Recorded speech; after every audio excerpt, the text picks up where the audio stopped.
Bom dia, gente, mais uma vez. Hoje, dia 23 de julho de 2021, na nossa disciplina de microbiologia ambiental, os assuntos que serão abordados hoje são estratégias para a redução da poluição ambiental.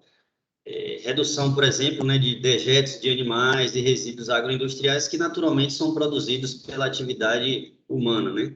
Então, essas estratégias para a redução da poluição ambiental através do uso de micro-organismos. Como você já tem ciência, a aula está sendo gravada e está disponível no canal do YouTube Vinícius Reis, _oficial.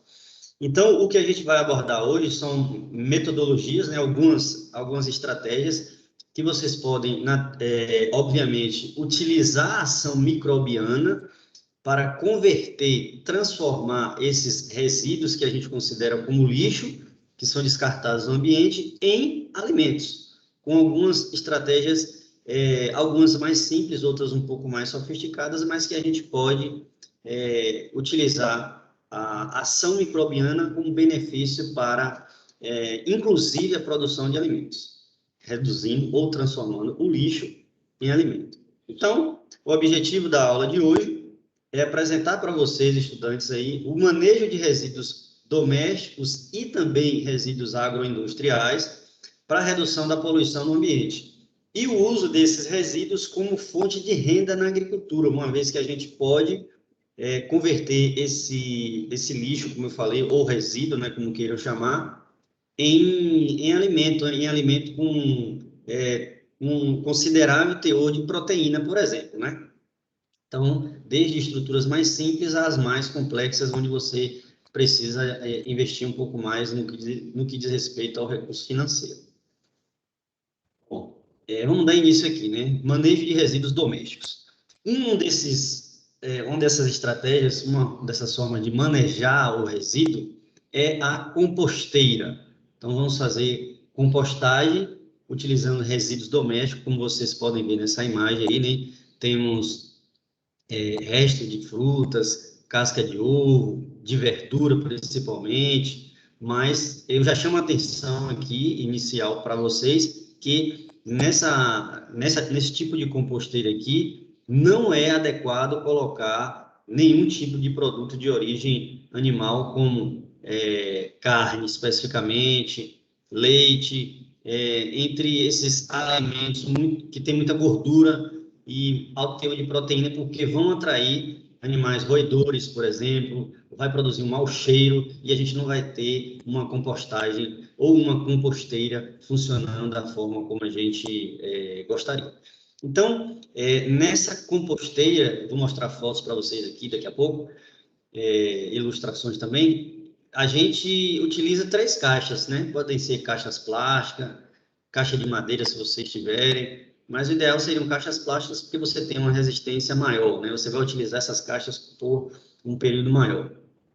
E o tamanho das caixas vai variar. Varia em função da quantidade de resíduo que você consegue produzir ou adquirir de um vizinho, de propriedades que estão próximas de vocês. Bom, mas para que fazer esse método da composteira? Para que você produza 2 tipos de resíduos a partir desse lixo doméstico. O primeiro, propriamente dito, é o humus, né? A partir da atividade de ação microbiana e, em especial, de minhocas também produzindo humus, onde você pode utilizar, como por exemplo aqui, na construção de hortas, e o líquido que é produzido a partir dessa atividade, tanto microbiana quanto da atividade das minhocas produzindo humus. O nome desse líquido é o chorume, que pode ser utilizado também como biofertilizante. Então, vamos lá. Detalhar aqui, primeiramente, né, como é que funciona, né? Vocês vão ter 3 caixas dispostas. Na primeira caixa, ou seja, na caixa que fica na parte superior, vocês vão ter minhocas, então é importante que vocês adquiram algumas minhocas aí e coloquem nesse material para que elas possam atuar sobre esses resíduos de alimentos que serão acondicionados. Como eu disse, não devem colocar aí carne e queijos, ou seja, alimentos que são produzidos, que têm alto teor de gordura e proteína. E aí vocês podem cobrir, se desejarem, com a própria tampa, né, da caixa plástica ou com palha, serragem, enfim. A finalidade é manter a umidade do substrato desses resíduos, de modo que essa umidade favoreça a ação microbiana. Na aula passada, eu falei para vocês sobre a importância da produção e secreção de enzimas microbianas atuando sobre a degradação de resíduos ou de substratos. E aqui também não é diferente. Então, para que essa atividade microbiana ela seja favorecida, é importante que a gente tenha a manutenção da umidade. E aí você pode cobrir com a tampa ou com palha, enfim. É importante também colocar um pouquinho de terra, né? Como vocês podem ver aqui, uma vez que a gente vai ter ação de minhocas, ok? Na segunda caixa, o que acontece? Ali a gente já vai ter o humus propriamente dito. E é importante destacar que essas três caixas sobrepostas, elas são conectadas, ou seja, há pequenos orifícios onde as minhocas, por exemplo, podem migrar de uma caixa para outra e, consequentemente, elas serem atraídas pela caixa onde você tem uma maior quantidade de nutrientes ou maior, um ambiente mais propício para o seu desenvolvimento. Então, na segunda caixa, como vocês estão vendo aqui, à medida que o substrato ele é digerido, as minhocas migram para o compartimento superior em busca de alimentos. O conteúdo dessa caixa e da segunda caixa, em função da alta atividade das minhocas, principalmente, a gente tem um humus, o adubo propriamente produzido, onde a gente vai retirar e utilizar na nossa área, né? Nas nossas hortas, por exemplo. Então, na primeira caixa, como vocês vão observar, você tem uma maior quantidade de resíduos ainda. Já na segunda, você vai migrando, né? A primeira com a segunda caixa, vai mudando esse material, porque na segunda caixa você já tem o material propriamente preparado para ser utilizado como adubo, ou seja, humus.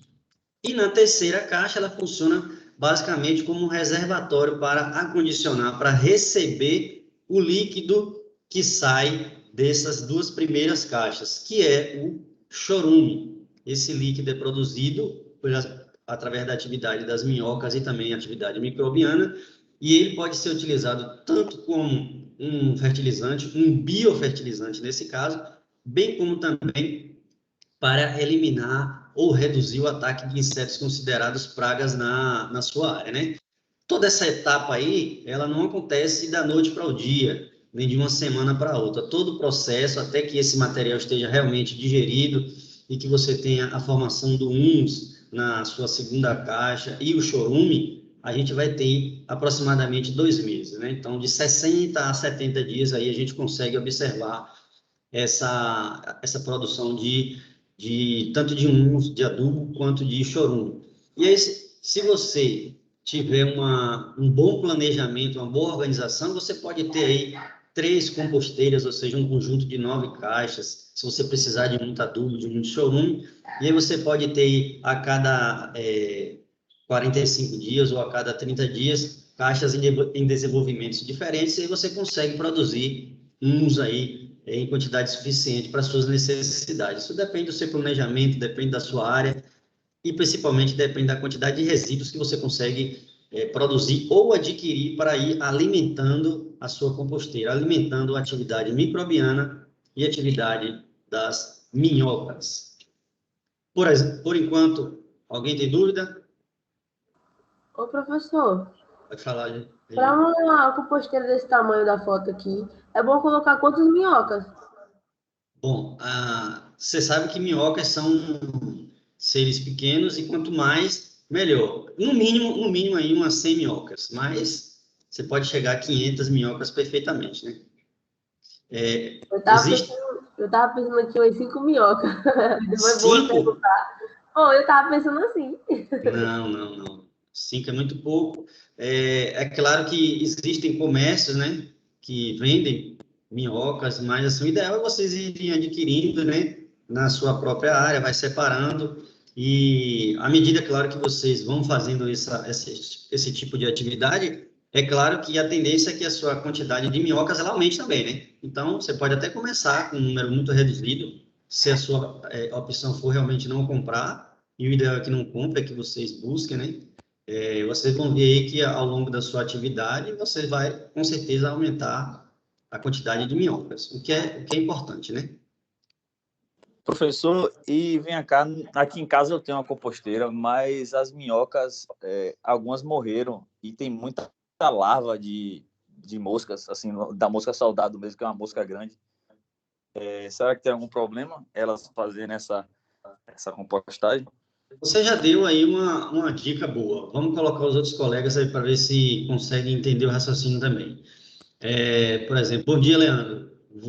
Você observou que o colega Ícaro comentou aí. O que é que você acha que está acontecendo aí na composteira dele?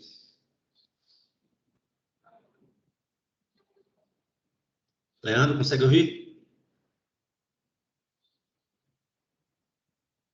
Bom, não sei se o Leandro tem algum problema. Isabelle, você conseguiu ouvir o colega Ícaro?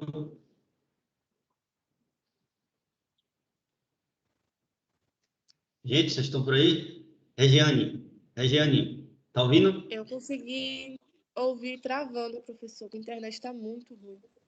Deixa eu dizer, o colega Ícaro, ele explicou que na casa dele ele tem uma composteira e que as minhocas estão morrendo.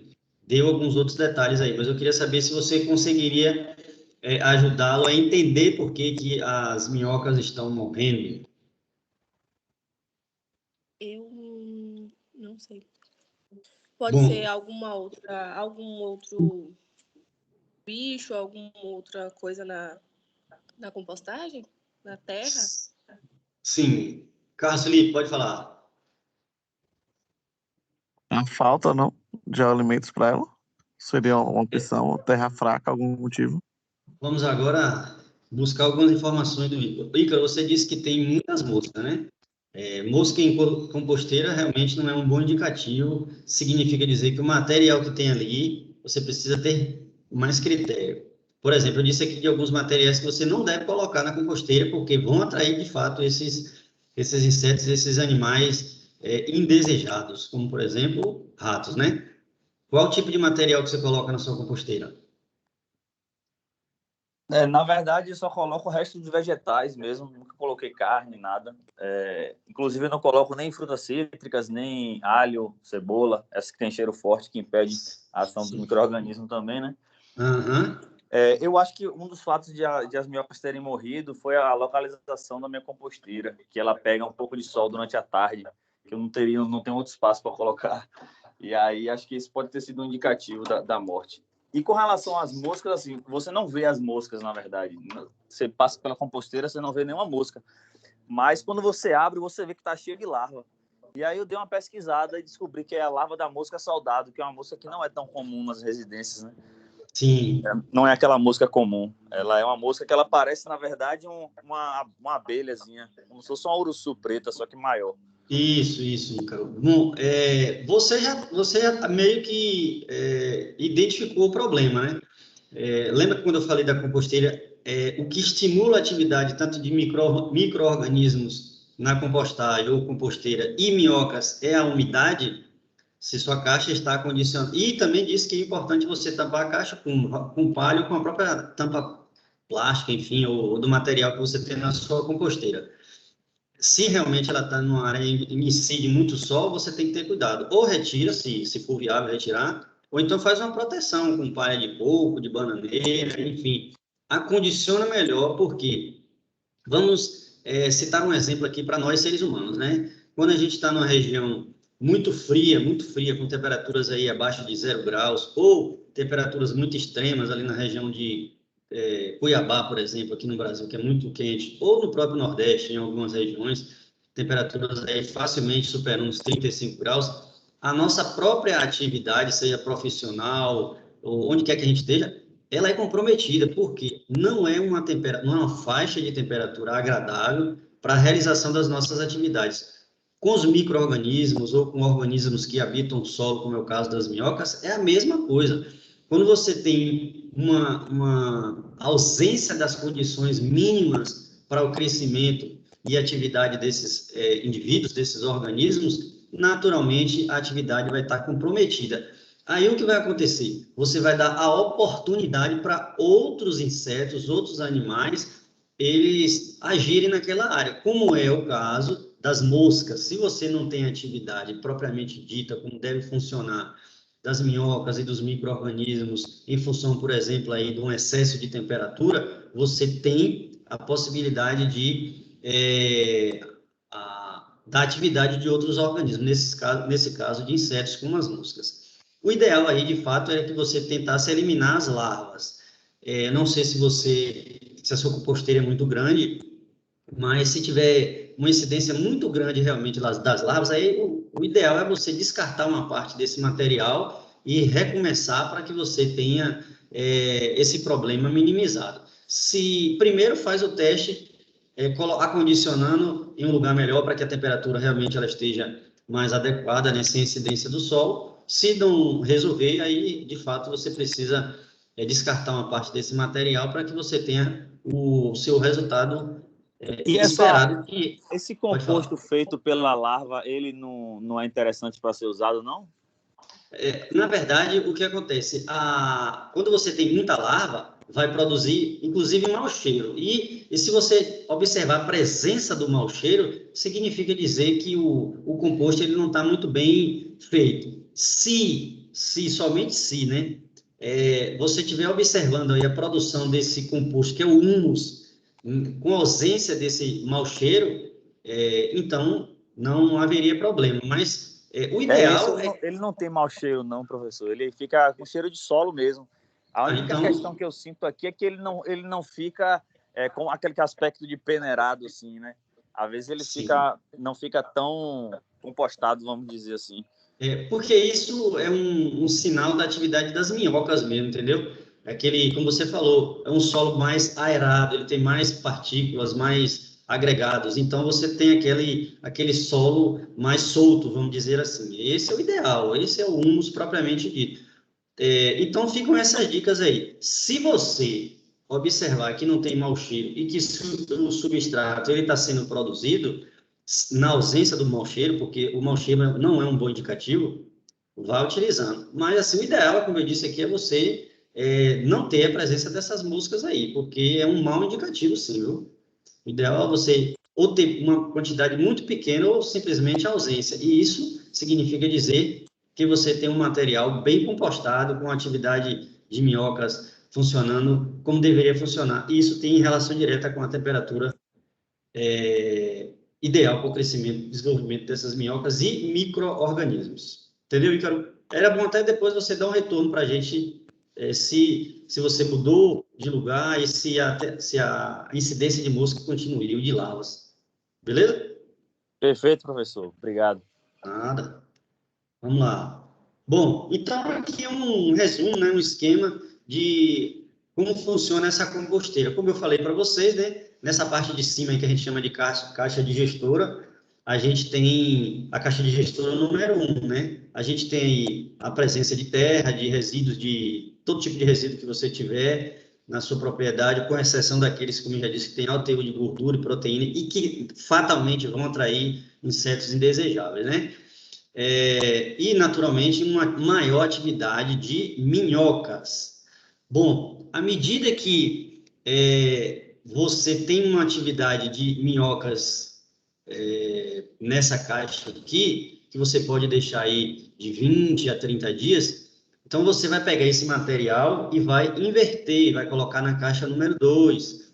E na caixa número 1, você vai sempre adicionando esses resíduos domésticos, esses resíduos que você produz aí na sua propriedade. Então, a caixa de gestura número 2, é a que fica aqui no meio, é aquela onde vai ser produzido aquilo que lhe interessa de fato, que é o humus.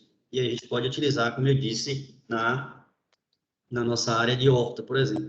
E a caixa 3, né, que é a caixa que fica na parte de baixo, é a caixa coletora, onde a gente vai ter a produção do biofertilizante, e a gente pode utilizar na horta também como inseticida. Claro que não há obrigatoriedade, por exemplo, de vocês colocarem uma torneira, né? Mas se vocês tiverem interesse, o ideal é que você coloque aqui na parte mais inferior, né?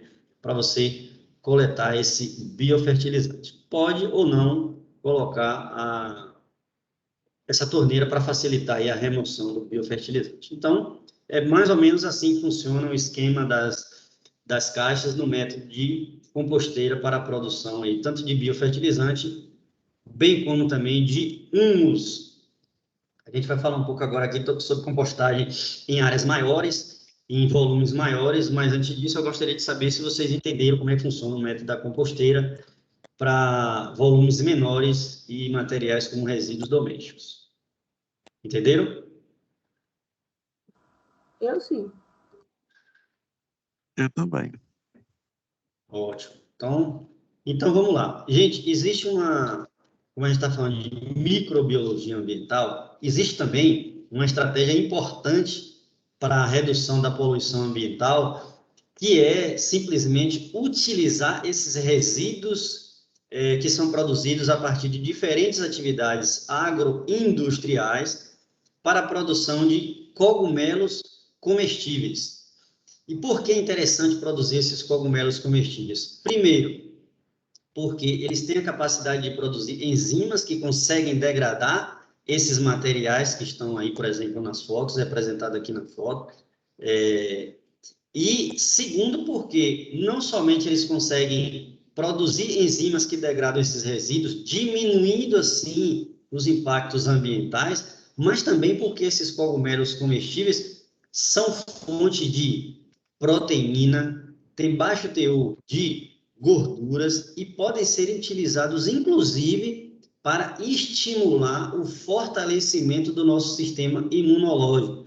E também é utilizado, já há bastante tempo, não só no Brasil, mas no mundo afora, como um alimento nutracêutico e funcional, ou seja, além de nutrir, nos traz outros benefícios, como, por exemplo, a prevenção contra doenças cardiovasculares, é utilizado também em alguns tratamentos de câncer, inclusive. Então, por isso, é uma atividade muito interessante, porque reduz a poluição, o impacto ambiental, em função das diferentes atividades agroindustriais que geram resíduos, e também podem ser comercializados porque são comestíveis. E são comestíveis porque apresentam elevado teor de proteína, por exemplo, e baixo teor de gordura, né? Então, resíduos de diferentes atividades agroindustriais, eles são produzidos. Por quê?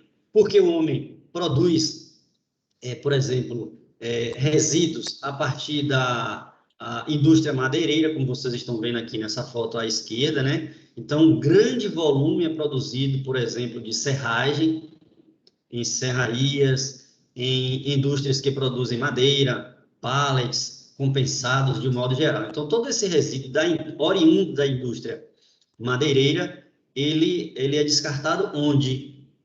Então, o acúmulo dessa atividade agroindustrial pode impactar negativamente o ambiente e é preciso que a gente tome cuidado e dê um destino correto para esses resíduos. Não é diferente também para a atividade sucroalcooleira, ou seja, os resíduos que são produzidos a partir da produção da cana-de-açúcar e geração do álcool combustível, etanol, açúcar, enfim. Ficam esses resíduos no campo aí, né? Como o bagaço da cana-de-açúcar, como vocês estão vendo aqui nessa imagem, né? Então, todos esses resíduos associados a todos os outros que são produzidos, como palha de feijão, palha de arroz, palhada de milho, enfim, entre tantos outros resíduos agroindustriais que são produzidos a partir da própria natureza, da atividade humana para o seu consumo, para a sua alimentação. E isso gera resíduos, e esses resíduos vão se acumulando no ambiente. E esses resíduos precisam ter um destino mais correto. Então, considerando essa habilidade que os micro-organismos, em especial os cogumelos comestíveis, têm de sintetizar e secretar enzimas extracelulares com potencial para degradar esses resíduos, então temos aí a possibilidade ou possibilidades de reaproveitamento desses resíduos para a utilização como adubo, para alimentação animal e como substratos de cultivo, ou seja, a gente pode utilizar esses resíduos para formular um substrato que vai ser utilizado pelos cogumelos para o seu cultivo. E é isso que a gente vai ver aí a partir de agora. Então, diferentes tipos de resíduos são gerados, como vocês já viram, como, por exemplo, da indústria madeireira, da indústria de produção da linha de produção de cana-de-açúcar, né? Nós temos aqui também resíduos da indústria de café, de cacau, de coco, como vocês estão vendo nessas imagens aí. Então, são muitas atividades humanas, muitas atividades agroindustriais, e todos esses resíduos vão se acumulando. Existem também os resíduos oriundos da atividade pecuária, né? Então, muitos dejetos de suíno, de bovino, todos esses dejetos, esse esterco, vai para onde? Em alguns casos, contamina os nossos lençóis freáticos, ou seja, as fontes de água que nós temos para a nossa ingestão humana, para a utilização na alimentação, enfim. Bom, e como que a gente pode reaproveitar esses resíduos como um adubo, por exemplo, para alimentação? Em função, como eu já disse, da capacidade que os cogumelos têm de produzir essas enzimas. Portanto, relembrem aqui, geralmente, a celulose, que é um carboidrato, a celulose é o componente mais abundante dos resíduos agroindustriais. Eu estou querendo dizer que a gente vai ter, na grande maioria e em maior quantidade dos resíduos agroindustriais, a gente tem a presença de celulose, como vocês podem ver aqui nessa ilustração, nesse gráfico, né? Então, representado em azul, como vocês estão vendo aqui, nós temos celulose, que está em torno de 35% a 50% da constituição desses materiais, desses resíduos. Em seguida, nós temos a hemicelulose, que representa de 20% a 35%. Depois temos aqui em verde, ó, a lignina, de 10% a 25%. E, por último, nós temos aí cinzas e outros materiais com aproximadamente 5% da concentração. Então, a maior concentração desses resíduos consiste do carboidrato celulose, e grande parte do complexo enzimático dos micro-organismos, em especial cogumelos, fungos, né? Cogumelos comestíveis, tem a capacidade, tem a habilidade de produzir enzimas como celulase, hemicelulase, que são capazes de degradar, de digerir esse tipo de material, esse tipo de carboidrato, que é a celulose. Portanto, se eles são capazes de digerir esse carboidrato, eles são capazes de utilizá-los como fonte de crescimento, reduzindo, assim, a poluição ambiental. E se a gente sabe que esses cogumelos podem ser comestíveis por apresentarem, por exemplo, uma quantidade considerável de proteínas, por que não utilizar essa habilidade dos micro-organismos em digerir esses resíduos e transformar isso em alimento? É o que eu vou mostrar para vocês aqui. Então, resíduos de lavouras ou agroindústrias provenientes da produção de frutas, hortaliças, entre outros, podem ser utilizados como biocompostos, esses resíduos podem ser utilizados em processo de compostagem para produzir compostos. A indústria cervejeira produz aí muito resíduo, e a maioria desse resíduo, ou seja, 70% do resíduo da agroindústria cervejeira é composto por bagaço de malte. Esse bagaço de malte pode ser utilizado pelos micro-organismos e o produto desse processamento aí, né, do bagaço de malte, ele pode ser utilizado como ração animal, porque apresenta alto teor de fibra e proteína. Podemos utilizar a atividade microbiana para digerir o bagaço de malte e converter, assim, esse resíduo em ração para bovino, suíno, até para peixe também, né? E, por último, a gente sabe que a fermentação microbiana em diferentes resíduos agroindustriais podem ser utilizados como substrato de cultivo para cogumelos comestíveis. Portanto, a gente pode utilizar o potencial enzimático, a capacidade de produzir enzima dos cogumelos para digerir esses resíduos e, consequentemente, produzir alimentos. Vamos entender um pouco do cenário da produção de cogumelos no Brasil e no mundo, para vocês compreenderem que é uma atividade, primeiro, lucrativa e que pode propiciar benefícios para o homem. Por enquanto, temos alguma dúvida? Perguntem.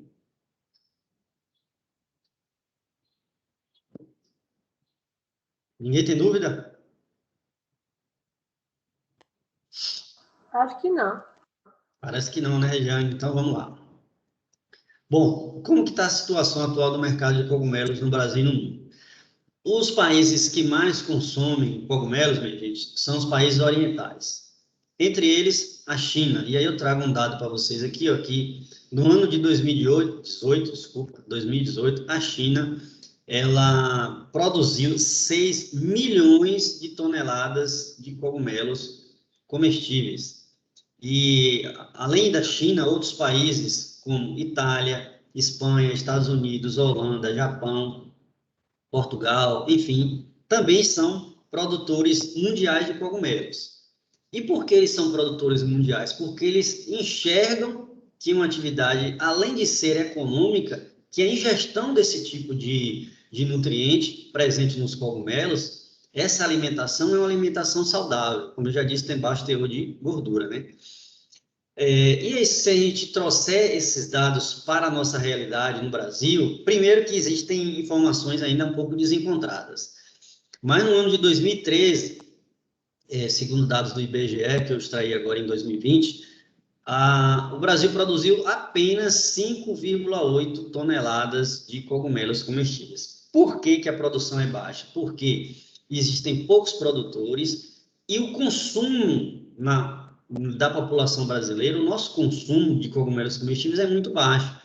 É baixo por hábitos culturais, porque o preço não é acessível a todos, justamente por a gente não difundir esse hábito de consumir cogumelos, porque é uma alimentação saudável, como eu já estou dizendo, e entre outros fatores. Então, vou trazer mais alguns dados aqui para vocês enxergarem como é interessante esse mercado de cogumelos. Então, o mercado de fungos movimenta, para vocês terem ideia, 35 bilhões de dólares no mundo por ano. Então, é uma atividade altamente lucrativa. O consumo de cogumelos por pessoa, per capita, né, na China, é o maior do mundo. Cada indivíduo ele chega a consumir 8 quilos de cogumelos por ano. Cada indivíduo chega a consumir 8 quilos de cogumelo por ano. Na Alemanha, esse número já é um pouco menor, 4 quilos por pessoa por ano. Na França, 2 quilos. Na Itália, 1,3 kg. No Brasil, eu vou repetir o dado aqui da China.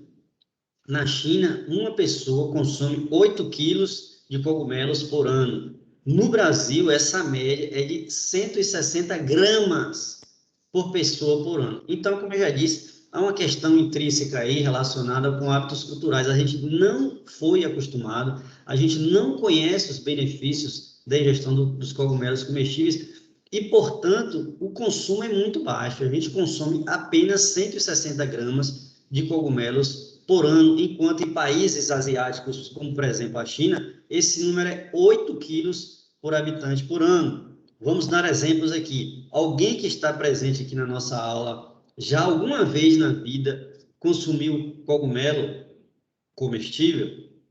Alguém se manifeste em favor?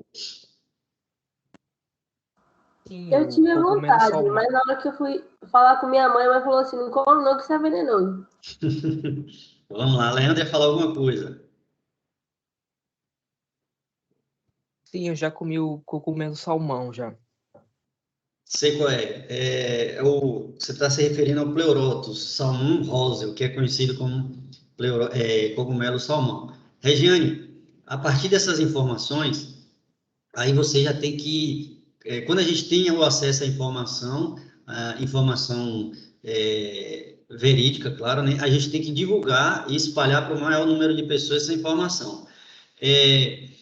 Os cogumelos, a gente tem 3 tipos de classe de cogumelo. Os cogumelos que são alucinógenos, ou seja, que eles nos tiram da nossa realidade, ou seja, eles têm um efeito psicodélico, né, semelhante a muitas drogas, e esse efeito ele é temporário. Então, nós temos os tipos de cogumelos alucinógenos. Temos a segunda classe de cogumelos, que são os cogumelos letais, ou seja, com a ingestão de pequenas gramas, uma quantidade muito pequena, a dose letal é alta, ou seja, você vai morrer. Você ingeriu em pequenas quantidades, você vai morrer. Então, e temos essas 2 classes, alucinógenos, os letais, ou seja, você consumiu, você morre. E temos a terceira classe, que são os cogumelos comestíveis. Existe, para vocês terem ideia, aproximadamente no mundo 2.000 espécies de cogumelos comestíveis. mas as que a gente realmente conhece, que estão no nosso dia a dia, são uma quantidade muito reduzidas. Por exemplo, você já deve ter ouvido falar do cogumelo champignon de Paris, que é o mais amplamente conhecido, é o mais produzido no mundo inteiro. Temos o cogumelo do sol, temos o shiitake, temos o cogumelo ostra, temos o cogumelo salmão, como o Leandro acabou de falar.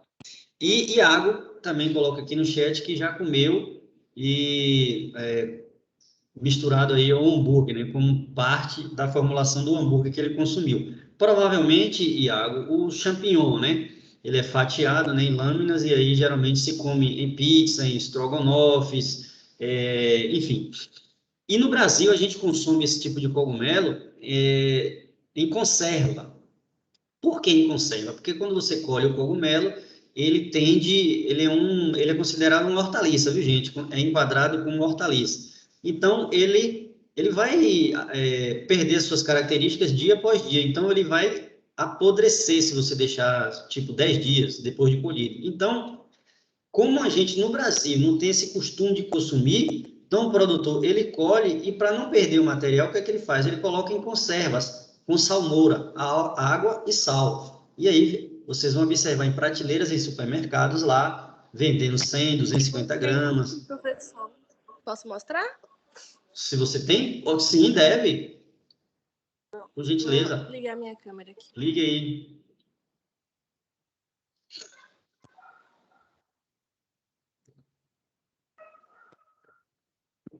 Deixa eu só ver como eu Fique tranquilo. consigo meu celular. Enquanto Isabelle está tentando acessar a câmera dela para mostrar a gente aí cogumelo, então, assim, isso reflete um pouco do que são os dados de produção e de consumo no Brasil. Então, poucas pessoas, como a própria Regiane colocou aí, existe até um desencontro da informação, né? Não se pode consumir o cogumelo porque ele é alucinógeno, ele é venenoso, ele é letal. Existe, sim, os cogumelos que têm essa característica, mas existem os cogumelos, como eu citei os nomes aqui, né? Cogumelo champignon, cogumelo ostra, o shiitake, o shimeji, o cogumelo salmão, entre tantos outros, que são comestíveis. Oi? A internet tinha caído. Não sei como virar minha câmera, não sei se pode. Por enquanto não está aparecendo aqui não, Isabelle. Ah, já ligou aqui, liguei. Para mim tá aparecendo. Ah, agora sim. Muito bem, esse é o famoso... Obrigado, Isabelle. Esse é o famoso champignon. Então, ele é utilizado como eu disse, muito no Brasil. Fiquei feliz, viu, Isabelle? Pelo menos a gente tem aí um representante que não só conhece os benefícios, mas como tem em casa. Se tem em casa, eu imagino que você consome, né? Então, isso é importante porque... É importante porque a gente tem, enquanto a gente conhece a informação, é importante a gente divulgar, porque é um alimento que tem realmente um alto teor de proteína. Se você depois tiver curiosidade, leia no rótulo aí o teor de proteína. Depois você compare, por exemplo, com o teor de proteína que tem no iogurte, o teor de proteína que tem numa carne, no ovo, para você comparar e enxergar o potencial que tem os cogumelos comestíveis, potencial que tem de estimular o nosso sistema imunológico, porque ele tem componentes essenciais e importantes para a manutenção da nossa saúde.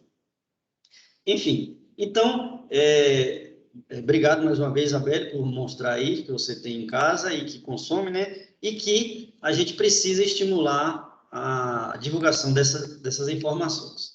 Vamos lá. Por que é importante, né, a gente divulgar essa informação? Justamente porque os cogumelos, eles têm, observe bem, ó, aqui temos diferentes variedades de cogumelos, shiitake, shimeji, champignon, que foi esse que a Isabelle acabou de mostrar aí, ó. Tem baixo teor de gordura, gente, alto índice de carboidratos e proteína, observe aí, né? Então, os cogumelos, eles têm, dependendo da espécie, eles têm um teor de proteína considerável, tá bom? Bom, e aqui nós temos aqui o comparativo, né, da quantidade de calorias e de proteínas que os cogumelos têm comparando com outros tipos de alimentos. assim como também de teor de gordura. Observe aqui, ó, baixo teor de gordura, 0,3, comparando com a carne, o peixe, leite, queijo, alface, batata, enfim. Então, a gente tem que comparar os valores nutricionais desse tipo de alimento com outros que já são de costume, de nosso hábito alimentar, para a gente enxergar aí o potencial. E, consequentemente, à medida que mais produtores forem produzindo alimentos, a gente vai diminuindo o preço e vai divulgando mais a informação para que a gente se alimente cada vez melhor. Mas vamos lá.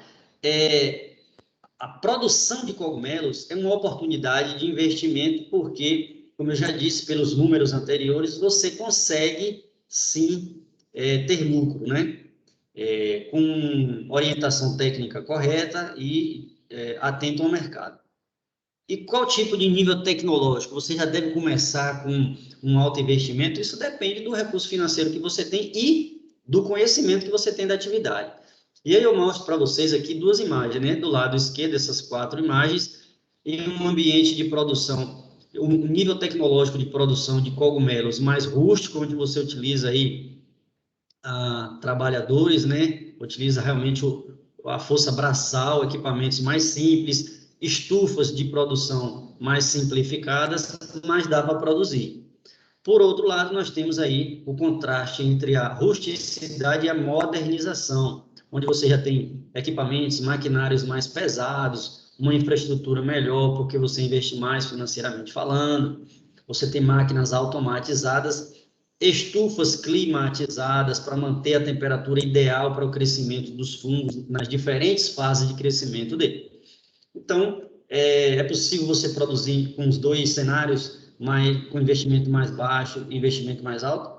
Sim, é claro que a produção vai ser um pouco menor, mas é possível, e eu digo isso porque eu já visitei produtores com baixo investimento, desde os mais investidores com um maior nível tecnológico, e é possível, sim, produzir produtos com qualidade. E aí? Ô, professor, Pode falar. assim como tem o mercado dos produtores, para essa área existe o mercado dos coletores, que entram na mata atrás do produto. Sim, entendi. Existe, João, expedições, né, vamos dizer assim, organizadas para a coleta de espécies de cogumelo com a finalidade, primeiro, de identificar espécies novas comestíveis, tá? Existe, sim, esse grupo de pesquisadores de forma bastante organizada e científica, né? Mas você coleta o material na mata, leva para o laboratório, faz a identificação, e a partir dessa identificação você vai saber se esse é um tipo de cogumelo comestível ou não. Não adianta você ir para a mata e pegar qualquer tipo de cogumelo e chegar lá e morder. Vou experimentar para ver se é comestível. Não faço, não. Você pode morder uma vez só, né? Eu disse que os cogumelos, alguns deles são letais.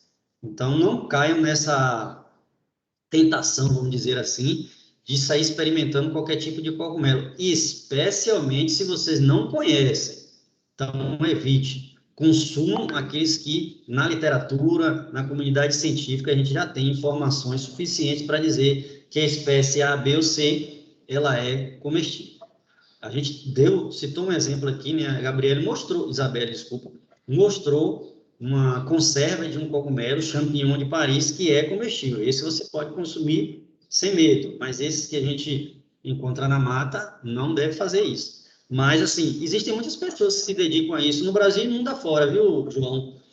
Que vão para a mata fazer coleta de cogumelos e aqueles que já são conhecidos são comercializados. Inclusive, existem alguns países, viu, João, uma competição onde eles utilizam até cães farejadores para buscar esse tipo de cogumelos raros, e quem consegue coletar cogumelos mais raros e de tamanhos maiores vence essa competição e ganha recursos, inclusive, bem interessantes, né? Bom, nessa imagem aqui, ó, eu estou mostrando a vocês aqui algumas espécies de cogumelos que são mais consumidas no Brasil. Então, vamos aqui, ó. Aqui são cogumelos que a gente conhece como champignon, sendo cultivados no substrato. Aqui é o famoso cogumelo do sol, como vocês estão vendo aqui. Observe morfologia e coloração diferentes. E nessa parte de baixo aqui nós temos os cogumelos pleurotos, que a gente conhece como cogumelo ostra, né? Se assemelham a ostras. Bom, mas vamos falar um pouco aqui das etapas de produção desse cogumelo. A primeira coisa, o exemplo a ser citado aqui é o cogumelo do sol, né? Como se prepara um tipo de cogumelo desse? Então, aqui está o cogumelo, né? O que é que a gente sabe? E que existe uma parte, visto na semana passada, né, que eu falei para vocês, onde o cogumelo ele tem duas fases de crescimento. A fase de crescimento vegetativo, onde ele está crescendo apenas o micélio. Lembram aí? Micélio, aquela estrutura esbranquiçada que fica debaixo da terra, na maioria das vezes. Eu mostrei para vocês aí a imagem de um morango coberto com um micélio branco, enfim, aquilo ali é um micélio, né? Aquela estrutura é um micélio, a estrutura de crescimento vegetativo.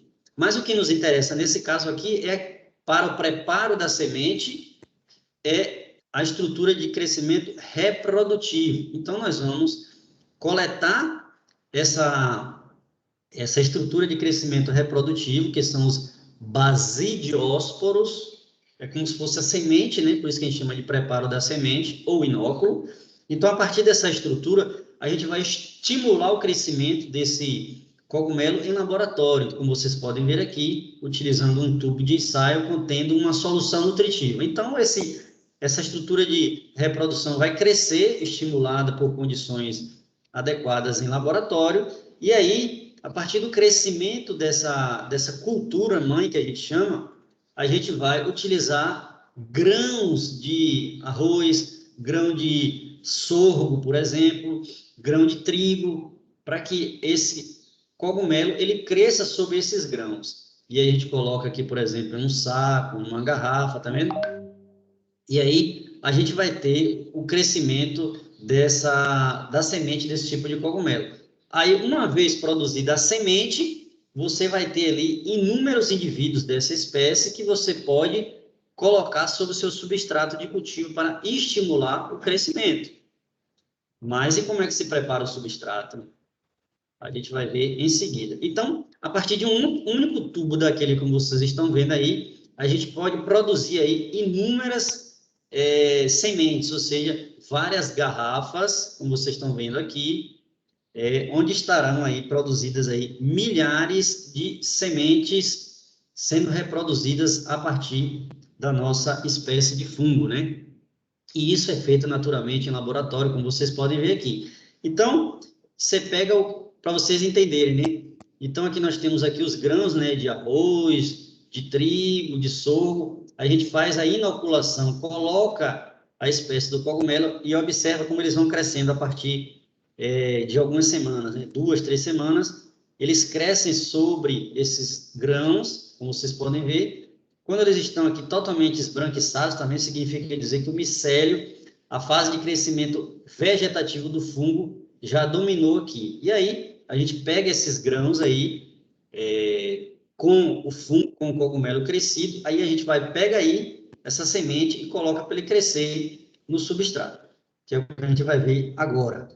Mas como é que a gente prepara esse substrato? Bom, o substrato é preparado a partir daqueles resíduos. Lembra que eu falei? A gente tem diferentes tipos de resíduos oriundos da atividade agroindustrial, como, por exemplo, esses bagaços que vocês estão vendo aqui, né? Resto de palha de trigo, de arroz, bagaço de cana. E aí a gente vai fazer uma pilha de compostagem, que pode ser manual ou mecanizada, essa construção dessa pilha, né? Como vocês podem ver aqui, manualmente a gente faz um cercadinho, né? E coloca nessa pilha aí todo tipo de resíduo que a gente conseguir encontrar na nossa propriedade. É claro, gente, que a gente precisa fornecer aí água em quantidade adequada e suficiente para manter esse ambiente úmido, porque, como eu já disse, os fungos eles precisam de umidade adequada para o seu desenvolvimento. O que é que acontece aí nessa pilha de compostagem? Bom, a compostagem específica para a produção de substratos de cogumelos, ela acontece numa velocidade mais rápida, em torno de 2 a 3 semanas, né? Então, e aqui a gente vai ver algumas fases, né, da construção dessa compostagem. Então, primeiro, como você já sabe, a gente constrói esse cercadinho aí, né, esses estrados de madeira, coloca todo o material e a partir tem que ir revirando aí a cada 48 horas para que o material ele vá se degradando de forma mais uniforme, para que a atividade microbiana ela aconteça de forma homogênea. Então, a partir, como vocês podem ver aqui, ó, nessa imagem, isso aqui foi onde a gente retirou um pouco do material e vocês já vão observar o contraste, né? No início da compostagem, o material está mais verde e ao final aí de 2, 3 semanas, observe como vai se perdendo a coloração, porque a degradação, a digestão dos carboidratos, em especial da celulose e hemicelulose aqui, já está no estágio bem avançado. E ao final do processo de compostagem, a gente vai ter um material compostado, como vocês estão vendo aqui, essa parte aqui, ó, esbranquiçada, representada por essas setas, indica a presença da atividade de fungos, de actinomicetos. Isso significa dizer que o processo de compostagem foi bem realizado, inclusive pela coloração, diferença de coloração. No início, você vê uma coloração mais verde, mais vivo, né? E ao final do processo de compostagem, um material já mais escuro, significa dizer que ele já pode ser utilizado como substrato de cultivo. E o que é que acontece nessa pilha de compostagem, minha gente? Então, nós temos aí diferentes zonas, né, em relação à temperatura, né? A parte mais superficial, como vocês estão vendo aqui, né, que está exposta às influências de mudança de temperatura, né, parte mais externa. E à medida que a gente se aproxima da zona, né, do interior da nossa pilha de compostagem, a tendência é que você tenha uma atividade, uma temperatura muito maior. Por quê? Porque a atividade microbiana ali no centro, ela acontece mais rápida, mais concentrada, isso significa dizer que a gente tem uma temperatura maior. À medida que você vai se aproximando das extremidades, você tem uma redução da temperatura. Por isso que eu disse que é importante fazer a reviragem dessa pilha a cada 48 horas, a cada 2 dias, para que você tenha uma degradação, um processo de degradação, um processo de compostagem uniforme. Senão você ia ter no centro um material mais degradado e na parte externa um material menos degradado. Então, a gente precisa revirar isso sim a cada 48 horas. Aí, vocês podem observar aqui, em termos de números, né? As oscilações, como funciona aí as faixas de temperatura. Então, na pilha de compostagem. Observe que mais próximo à superfície a gente tem aí em torno de 35 graus. À medida que você vai se aproximando, você tem temperaturas mais altas, de 55 a 60 graus. E bem no centro da pilha, você tem as temperaturas elevadíssimas, em torno de 70 a 80 graus. Então, nas extremidades, temperaturas menores, mais para o centro, temperaturas maiores. Isso significa dizer que nós temos diferentes micro-organismos que atuam na pilha de compostagem, né? Então, mais para o centro, micro-organismos que a gente conhece como termofílicos, por quê? Porque eles vão conseguir suportar temperaturas mais extremas. Nem todo tipo de micro-organismo consegue sobreviver a 70 graus. E mais para as extremidades, micro-organismos que conseguem sobreviver a temperaturas ambientes, né, de 35 graus. Então, é por isso, repetindo, que precisa revirar essa pilha de compostagem para que a gente tenha uma degradação, um processo de degradação uniforme. Gente, por enquanto, dúvidas?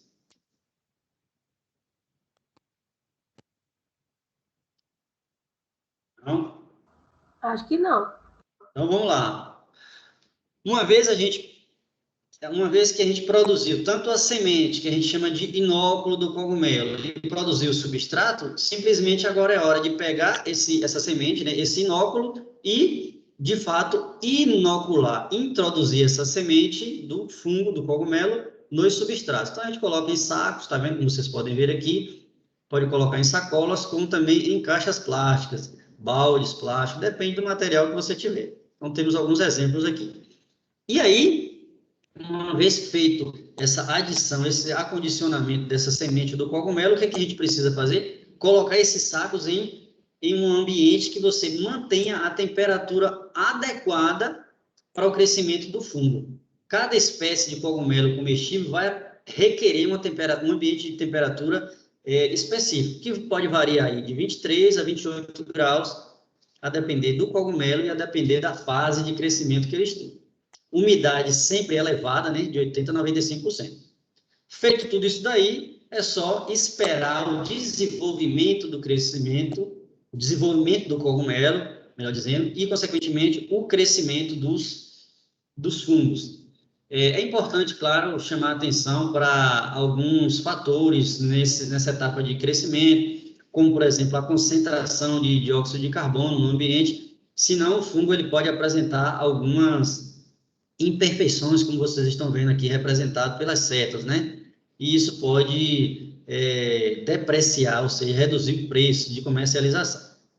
Bom, os micro-organismos, especificamente falando desses fungos aí, cogumelos, eles precisam de um choque, ou seja, sair da fase de crescimento vegetativo, ou seja, parar de crescer só o micélio e crescer a parte de reprodução, que é o cogumelo. O que nos interessa para comercializar é o cogumelo.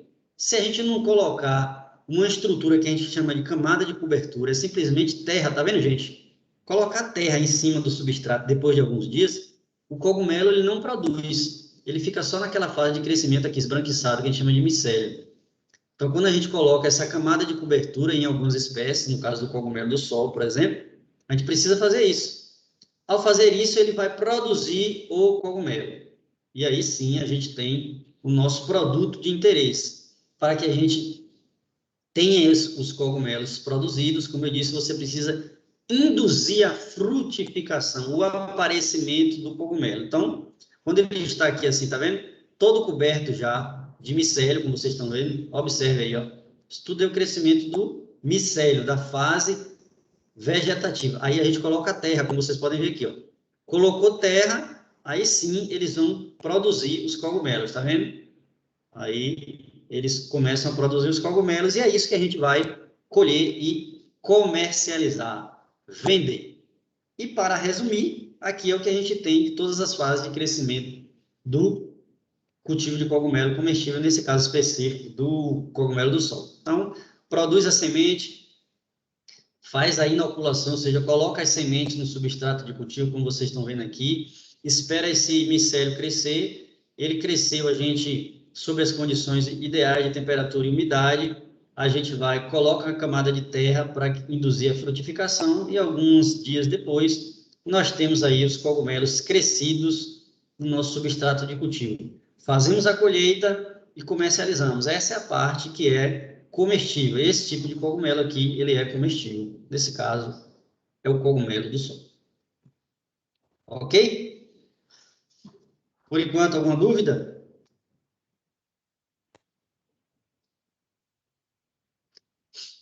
Ninguém tem dúvida? Acho que Até não. então, não. Vamos lá, né?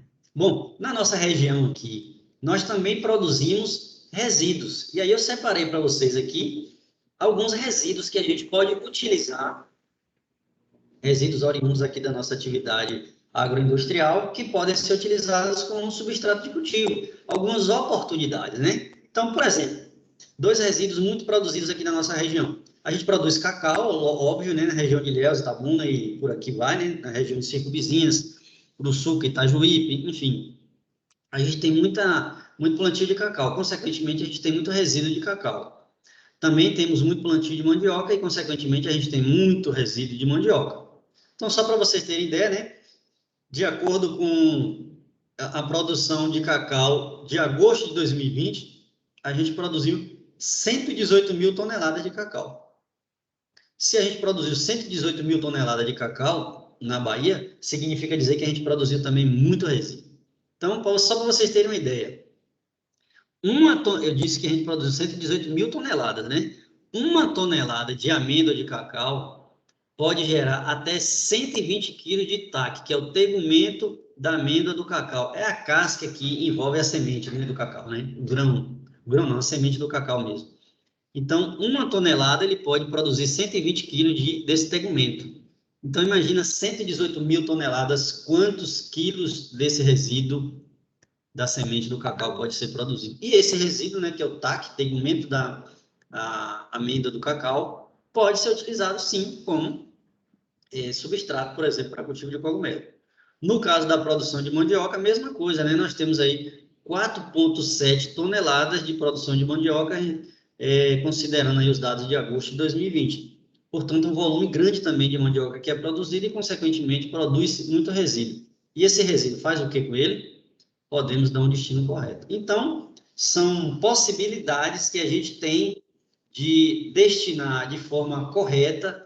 Primeiro, uma oportunidade para diversificação da atividade agropecuária, agrícola na nossa região, porque ainda existe muito a mentalidade dos produtores na região de produzir cacau. Cacau é bom, muito bom, mas é importante também a gente diversificar para que a gente tenha mais oportunidade de geração de emprego, de renda, de produtos, para estimular a economia, para estimular o consumo de um produto que tem benefícios econômicos, financeiros, mas também para a saúde humana, para a dieta alimentar.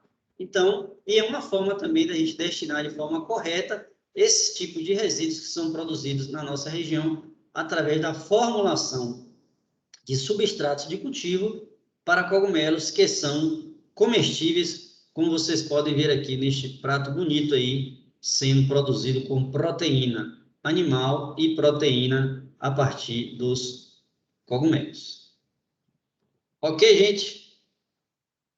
Observei pouca participação de vocês na aula de hoje. Não sei se estão dormindo ainda, mas, como vocês já sabem, né? A gente vai, nesse momento aí, fazer alguns questionamentos para estimular vocês aí a interagir um pouco mais, uma vez que vocês já sabem, quando a gente olha para essa imagem na aula do professor Vinícius, significa dizer que é hora de estimular o cérebro a praticar, porque o nosso cérebro aprende também praticando, certo?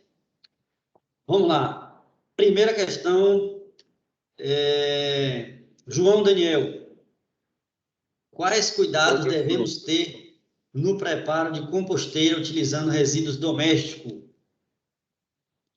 João. Deixa eu pensar um pouquinho antes de responder. Fica tranquilo.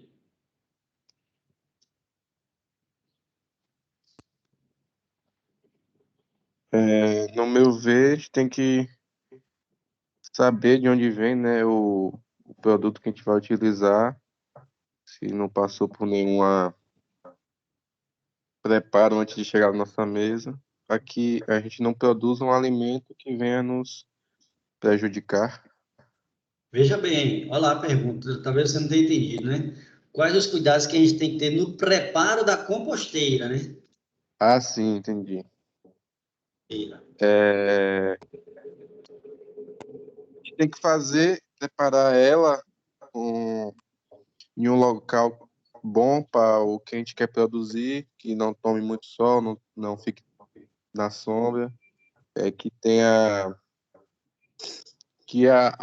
que a gente vai produzir receba a carga de sol que ele necessite. É um local de fácil acesso e isso. Beleza. Alguém gostaria de complementar aí o que o colega João falou? Alguma coisa a mais diante daquilo que a gente viu na aula de hoje? Eu posso complementar um pouquinho. Não só com os materiais, né, que ele falou, utilizados para fazer o composto, mas no preparo total, né? Porque não adianta você ter uma matéria-prima boa se você não faz o preparo correto, do reviramento, da temperatura. Tanto que tem aquele testezinho do ferro, né? Que você pega uma barrinha de ferro, coloca no meio do composto e quando tira, se você conseguir aguentar a temperatura que tem lá dentro, o composto já está quase pronto. Mas a utilização dos materiais é muito importante também. Reviramento, a sombra para o composto, tudo isso. Perfeito. Não esquecendo jamais de que a gente deve evitar a utilização de resíduos aí, como carne, né, resto de carne, enfim, queijos, materiais que têm muita proteína, porque naturalmente isso vai prejudicar a nossa compostagem. Segunda questão, Carlos Felipe. benefício da utilização de resíduos da atividade agroindustrial na formulação de substratos de cultivo.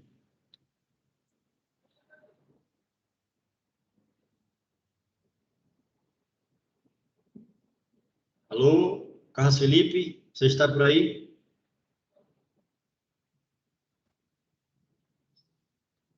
Carlos Felipe talvez não esteja aí, né? Tainá Botelho, por gentileza, responda a segunda questão. Passa para outro colega, professor, não sei. Né? Passar é. Gabriel, por gentileza, responda aí. Eu acho que seriam os benefícios dos nutrientes, né, professor? Da questão desses resíduos. Cada um viria com um certo nutriente necessário para as formulações desse desenvolvimento para o cultivo. Regiane, que gostaria de complementar?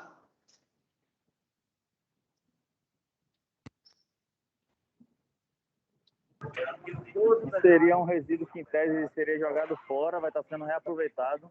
Você consegue deixar sua propriedade totalmente sustentável, né? O substrato que vai ser utilizado para o cultivo seria um resíduo de uma outra atividade. Perfeito, Ricardo, perfeito. E vou dizer mais uma coisa aí que eu acabei não comentando. A gente utiliza resíduos, né? O principal benefício é esse, é você utilizar resíduo que é considerado como lixo para produzir alimento. Ou seja, você produz um substrato para cultivar cogumelo, que esse substrato era considerado como lixo. E olha que interessante, quando você cultiva o cogumelo, ok, Regiane, tudo bem. Regiane colocou aqui que a energia tinha caído, né? Acontece. Quando você utiliza esse resíduo para produzir o substrato, aí você colheu, né? Você colheu o cogumelo. Aí eu vou fazer uma pergunta aqui adicional. E esse substrato, lembra que ele fica lá condicionado em saco plástico, em caixa plástica, enfim, você colheu o cogumelo. No final do ciclo de produção do cogumelo, esse substrato aí, que foi utilizado para cultivar o cogumelo, o que é feito? Pergunta para qualquer um responder aí. O que é que a gente faz com esse substrato? A gente chama isso de substrato pós-cultivo de cogumelo. O que é feito com esse resíduo aí também? Porque vai deixar esse resíduo, né? O que a gente faz com ele? Ele pode ser usado para cobrir os canteiros na atividade agroflorestal. Perfeito. Uma das atividades é essa, reutilização para manutenção da umidade em canteiros. Pode ser utilizado como o próprio substrato de cultivo de horta, pode ser utilizado como parte da formulação ali da composição de hortas. E não esqueçam que é um material que tem ali ainda celulose, hemicelulose, e isso pode ser também utilizado como parte da ação animal. Portanto, é uma atividade, gente, imagina, que utiliza resíduo, produz um alimento que tem alto teor de proteína, que é o cogumelo, e quando termina o ciclo, esse resíduo, que é o substrato, pode ser reutilizado. Então, é uma atividade muito interessante desse ponto de vista aí da utilização de resíduos e da produção mínima de resíduo no ambiente. Então, pensem nisso aí quando pensarem em cogumelos comestíveis e na função social e sustentável da atividade de produção de cogumelo comestível. Tá bom? A aula de hoje ela vai se encerrando por aqui. Eu vou finalizar a gravação. Você já sabe que a aula está disponível no canal Vinícius Reis Oficial. Mas antes disso, vou encerrar a gravação e a gente continua nosso bate-papo aqui sobre as atividades. Só um minuto.